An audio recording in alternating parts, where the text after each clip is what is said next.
এই ভিডিওতে আমি দেখাবো কিভাবে ট্রাফিক চেক পাস ওয়েবসাইটে লগ ইন করতে হয় এবং রেজিস্ট্রেশন করতে হয়।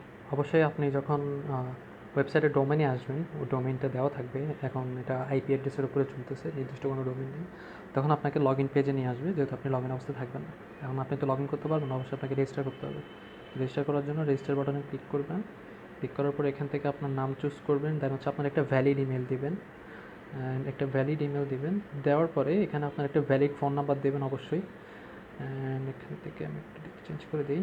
দেখেন হচ্ছে এই যে চুজ ইউর চেক পয়েন্ট, যেই ড্রপ ডাউনটা আছে, এই চেক পয়েন্টগুলো হচ্ছে অর্থাৎ আপনি ট্রাফিকের অর্থাৎ সিটির কোন চেক পয়েন্টে দায়িত্বরত অবস্থায় আছেন, অথবা কোন চেক পয়েন্টে আপনি ট্রাফিকের দায়িত্ব নিয়েছেন। ফর এক্সাম্পল আপনি নিতে পারেন আপনি লিঙ্ক রোডের ইউলোপে আপনি চেক পয়েন্টের কাজ করে থাকেন। এখন এখানে লিঙ্ক রোডের ইউটার্ন ইউলোপ অথবা ইউটার্ন কিন্তু অপশনটা আছে। বাট যদি এই অপশনটা না থাকতো তাহলে কিন্তু আপনি এখানে এই যে রাইট সাইডে এই ড্রপ ডাউনের রাইট সাইডে একটা প্লাস আইকন আছে, এখান থেকে আপনি জাস্ট এই যে লিঙ্ক রোডের ইউটার্নটা দিয়ে সিটি ঢাকা দিয়ে ইজিলি কিন্তু আপনি এটা অ্যাড করে ফেলতে পারবেন। দেন অ্যাড করার পরে অটোমেটিক্যালি এটা লিস্টে চলে আসবে। দেন হচ্ছে আপনি আপনার ক্যাটাগরি সিলেক্ট করবেন, আপনি পুলিশ নাকি স্টুডেন্ট। অবভিয়াসলি এখন যেহেতু স্টুডেন্টরা নেই, আস্তে আস্তে উঠে যাবে, পুলিশ থাকবে। বাট আপনি স্টুডেন্টও চুজ করতে পারেন, পুলিশও চুজ করতে পারবেন, দুটা ম্যাটার করে না।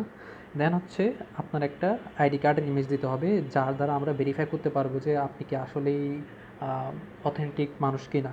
ঠিক আছে, সেজন্য আপনি এখান থেকে একটা আইডি কার্ড চুজ করে অবশ্যই একটা আইডি কার্ড আপলোড দেবেন। আমি এখানে একটা ডামি আইডি কার্ড তুলে দিচ্ছি ফর এক্সাম্পল পারপাস। বাট আপনি যেটা দেবেন সেটা হচ্ছে একদম অরিজিনাল থাকতে হবে, কারণ এটা ভেরিফিকেশন হবে। দেন হচ্ছে আপনার মনে থাকার মতো, যেটা আপনার মনে থাকবে ওরকম একটা পাসওয়ার্ড দেবেন।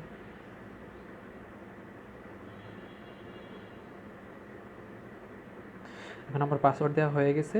অ্যান্ড আপনাকে অবশ্যই অবশ্যই এই যে ইমেলটা এখানে ইনপুট দিয়েছেন, যে ইমেলটা এখানে দিয়েছেন, এটা কিন্তু মনে রাখতে হবে।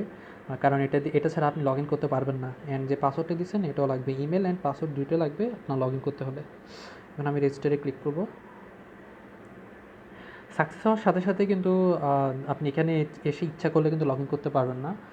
লগ ইন করার আগে অবশ্যই অ্যাডমিনিস্ট্রেশনের পক্ষ থেকে আপনার অ্যাকাউন্টটাকে আগে ভেরিফাই করতে হবে। ভেরিফাই করার পরে যখন ওনারা ভেরিফাই করবে আপনার কাছে একটা মেইল আসবে যে আপনার অ্যাকাউন্ট ভেরিফাই হয়েছে, আপনি এখন লগ ইন করতে পারেন। দেন আপনি এখানে লগ ইন করতে পারবেন। এরপরের ভিডিও আমি ভেরিফিকেশনের পরের স্টেপটা দেখাবো, যে লগ ইনের পরে কী কী করতে হয়, কী কী অপশন আছে, কীভাবে এই একটা ভেহিকেলের চেক পাস ক্রিয়েট করতে হয়, কীভাবে ভেরিফাই করতে হয়, সব কিছু আমি পরের ভিডিওতে দেখাবো।